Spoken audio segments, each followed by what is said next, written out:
ஆமா, ரயில்ல பயணம் செய்யும் போது அறிமுகம் இல்லாத நபர்கள்ட்ட எதையும் கொடுக்க வேண்டாம், எதையும் வாங்க வேண்டாம். அதே மாதிரி ஒரு எமர்ஜென்சி கால் பண்ணி தர செல்ல கொடுக்கலாம் கேட்டா கொடுக்காதீங்க. அதெல்லாம் எடுத்துட்டு ஓடிடுவான். அதனால அந்த மேல கொடுக்காதீங்க. லேடிஸ் ஜுவல் போடுனீங்கன்னா தயவுசெய்து துணியை போட்டு மறைச்சிடுங்க. காரணம், நீங்க ட்ரெயின் ஜன்னல் ஓரத்தில் உட்காந்துருப்பீங்க, ஜன்னல் ஓரத்தில் படுத்திருப்பீங்க. அதனால ஈஸியா ஜன்னல கை விட்டு பிடிக்குவான். அது வண்டி ஓடுற வேகத்துக்கு வண்டி மூவான விற்பனை தான் படிப்பான். ஏன்னா அப்பதான் நீங்க இறங்கி வர முடியாது.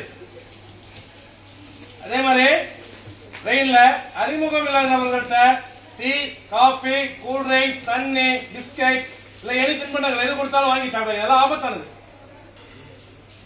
அதே மாதிரி லேப்டாப், இது வந்து 100% உண்மை. ரயில்வே ஸ்டேஷன்ல லேப்டாப் யூஸ் பண்ணீங்கன்னா தயவு செய்து மேல மாட்டி வைக்காதீங்க. ஏன்னா உங்களை வாட்ச் பண்ணுவான். நான் நிறைய விஷயங்கள் நிறைய பார்த்திருக்கேன் அந்த மாதிரி. அதுக்காக தான் சொல்றேன், லேப்டாப் ரயில்வே ஸ்டேஷன் யூஸ் பண்ணிட்டீங்கன்னா கையில வச்சுங்க, மடியில வச்சுங்க, இல்ல தலையில வச்சுங்க. தயவு செய்து மாட்டி வைக்காதீங்க, அடிச்சிருவோம். அதே மாதிரி படிக்கட்டு ஓரமா நின்று அல்லது உட்கார்ந்து பயணம் செய்ய வேண்டாம், உயிருக்கு ஆபத்தானது. அதே மாதிரி லக்கேஜ் கூடுதல் இருந்தா கவுண்ட் பண்ணுங்க. 5 லக்கேஜ் 6 லக்கேஜ் ஏற்றும் போது கவுண்ட் பண்ணுங்க, இறக்கும் போது கவுண்ட் பண்ணுங்க. உங்க லக்கேஜ் மிஸ் ஆகாது.